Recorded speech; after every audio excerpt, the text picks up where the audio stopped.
Hey everybody, welcome back to another video. The past few weeks for DBD have been all over the place and it's left a lot of us scratching our heads. There have been a couple of really big issues right now, leaving concern for the direction of DBD. People have been very critical of the past two chapters. There's the ongoing DDoSing issue, the massive backlash from the most recent PTB and dev notes, but also whether or not the game is actually dying. So let's talk about some of those issues, starting with chapters. Forged in the Fog was yet another anti-loop killer with an underwhelming design to most, who also upon release had a bugged power in many ways, and the very map that was released with it was overwhelming in terms of balance and visuals. The map was very saturated, making it hard on the eyes, and spawned so many strong tiles and palettes together. And that issue still pretty much exists. Personally, as killer and survivor, I find it extremely difficult to navigate, but I also feel like there's way too many safe loops on that map as well. Then about 3 months later, Tools of Torment was released and followed a pattern of another anti-loop killer, with a seemingly weak design in other areas, aside from mainly 3-genning. The Skull Merchant's design was also heavily criticized by the community due to over-sexualization, which personally I didn't and I still don't understand, but also poor originality with her Mori, with it being compared to Freddy's, maybe not the best perks on either side, and it was also review bombed on Steam many times, and people opted to protest by buying the chapter characters with shards instead. Some even called the chapter a failed Predator clone. And again, I can understand not being a fan of either chapter. I was personally not a fan of Forged in the Fog nor Tools of Torment, but I don't feel like it was as bad as some people say. I think it could have been a lot better, obviously, but I do genuinely believe we are a little bit spoiled by having content every 3 months, and oftentimes whenever we get like a hint of whatever might be released, sometimes we kind of have this expectation in our minds which doesn't necessarily pan out, but it's just kind of, it is what it is. I just think that it's not as bad as people make it out to be. But in terms of actual bad chapters, just look at the twins upon release. Binding of Kin had dozens of bugs that were documented upon release, such as Victor being able to hit through lockers, Victor flying directly out of Charlotte's boob socket, animations were desynced for Victor in the lobby, Victor not being able to be crushed in various places, leading to basically hook camping with him, Victor completely eating dead hard, and most of the perks didn't even work. With the very first Resident Evil chapter, upon release, many were disappointed with the models of the survivors, Nemesis's power in terms of having the zombies roam the map, the AI not being the greatest, making it so that you actually lose a health save from them. Sometimes they're also silent as well, meaning you can just get smacked out of the blue, but also the reused animation for applying the vaccine, and RPD had to be disabled mere hours later due to constant crashes. It took almost a month for the chapter to be stable. This is also last second mention, but Darkness Among Us, featuring the Legion and Jeff, also had very poor reception. Jeff was considered a very mundane survivor, but also Legion was basically uncounterable alone, causing plenty of frustration, which, funnily enough, exists in the latest PTB. Oh my god! They look like sprites! Huh? And now moving on to the DDoS issues, which are a lot. With the recent DDoS issues, content creators and DVD players alike have been wary to play, but apparently the security flaw has been around for many years according to some. Just last year the same issue was present, but it seemed to fade away, until now. The DDoS issue apparently stems from Steam, but the security issue can be spread to other platforms so long as a Steam player is in the lobby. Therefore, all players are at risk essentially. Personally, I have been hit twice. Oh my god. Okay, so.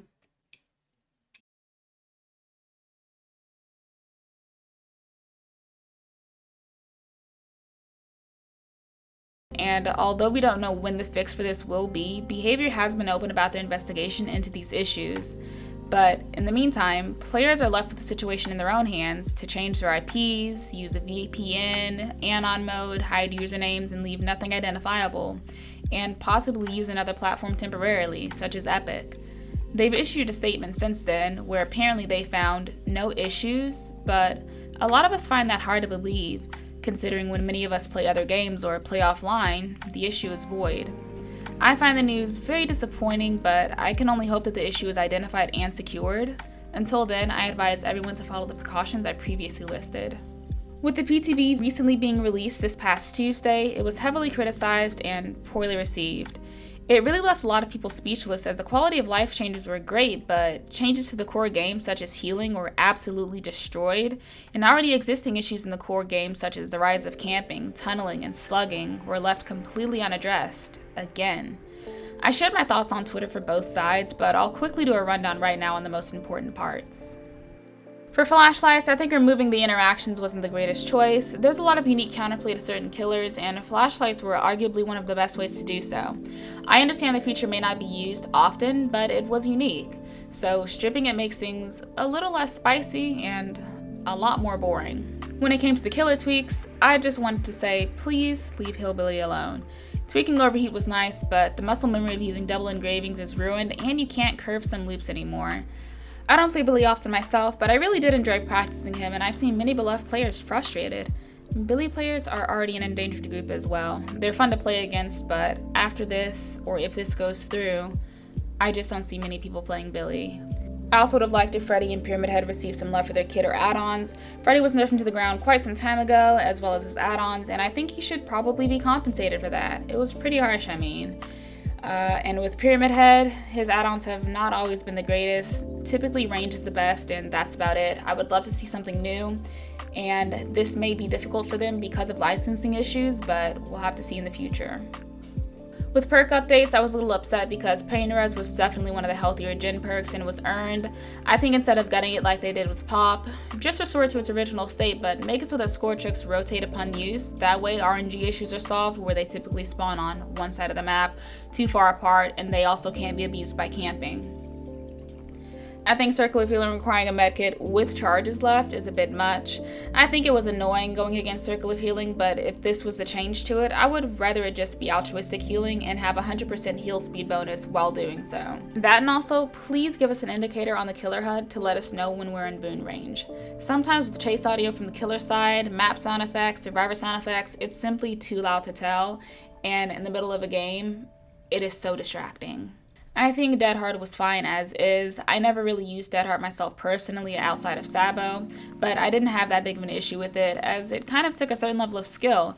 I think trying to play the perk out, waiting the 2 to 9 seconds like people say, it is a little bit frustrating, but if people are good at it, people are good at it. But with this proposed change, if they realize that a certain user has Dead Hard, they can just tunnel them out to avoid it. That, and people could probably switch to Swinburst, which is much more damning for a chase in my opinion, but I guess we'll see how that pans out. Lastly is healing. 24 seconds is really bad. This cannot go live. Requiring an item with 2 max heals per match, a perk, or relying on teammates when most of the player base is solo queue will be a guaranteed disaster.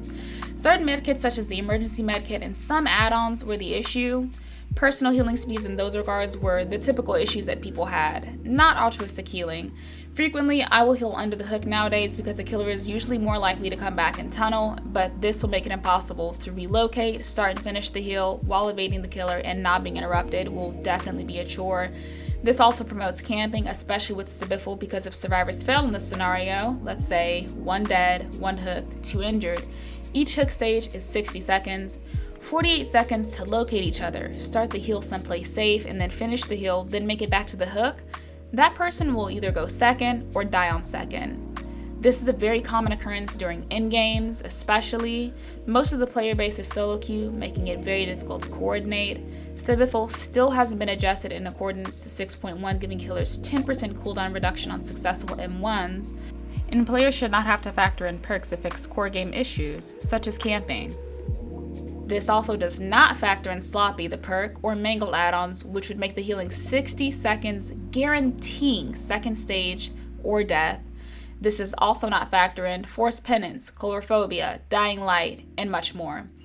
Even in this scenario where only one person decided to heal, the survivor will have to force a trade, or the more detrimental outcome, a hook grab from the healthy state, which I don't think should exist either as a killer, but if this were to happen, the killer would have no reason to leave. They could just drop them and then that's it. It would be a GG. These healing changes also force survivors in situations to prioritize healing when the killer decides to hit and run while playing gen defense, leading to some of the most long, drawn out, boring games. This also affects recovery speed as well, giving a very easy option to do a slugging playstyle, which again is very long, drawn out, boring, and that is a very big issue at the moment. And let's say DBD did actually start losing a lot of players. The DBD player base is massive across many platforms, but according to solely the Steam charts, DBD is doing fine, and that's considering Steam is a much smaller portion of the player base. Therefore, when we factor in all platforms, according to ActivePlayer.io, DBD averages a whopping number of over 9 million players monthly. So, of course, DBD is not in any immediate danger, thankfully. But when it comes to things like content creation, this is where it gets a little tricky, because within the past year, DBD has been on a complete steady decline when it comes to the hours watched, the hours broadcasted, the average amount of viewers, channel streaming, viewer ratio, max viewers, and the amount of broadcasters overall. And that's a little concerning, considering this is where a lot of DBD gets its traction from. According to Solynome, it seems like the downward decline for a lot of these factors started about September 21, so this was about the time that Pinhead was released, but also when skill-based matchmaking was released, which a lot of people, again, heavily criticized. Overall, I think DBD is nowhere near dying, but these issues do make things look bad, for now. Behavior has taken many steps towards fixing the gap towards solo queue and Swift, implementing quality of life changes such as base kit BT and possibly Unbreakable for the future, adding new and diverse loops to previous maps, tweaking previous maps. They've been running player satisfaction surveys and community choices for rewards and more. But at the end of the day, it seems like Behavior wants DBD to be more streamlined for its massive audience. This means removing unique interactions, making gameplay more predictable, and simplifying objectives. This sadly also means the fun aspect can definitely be hurt in the process. And I don't think this is an issue that just started recently either. As I mentioned before, skill-based matchmaking in 6.1 greatly affected games for both sides, but ultimately, it also skewed escape rates for survivors from nearly even at 49% to just 39%, and possibly lower since then. I understand there are hundreds of perks, dozens of maps with RNG included, vast amounts of info, and a steady pipeline of new content every 3 months, but with the direction that DBD is going, I'm kind of unsure about their goals, and thus unsure how I feel about it as a whole. This could of course be burnout speaking, but me and many other players that have thousands of hours, other fog whisperers, and notable content creators are in a similar boat of feelings, if not the same. Which is, again, a little concerning. Obviously, I hope for nothing but the best, but let me know what you guys think down below, and I will see you guys in the next video. ボディチェックを受けた時に again, you were ちょっと spot 借りてきた on. んです。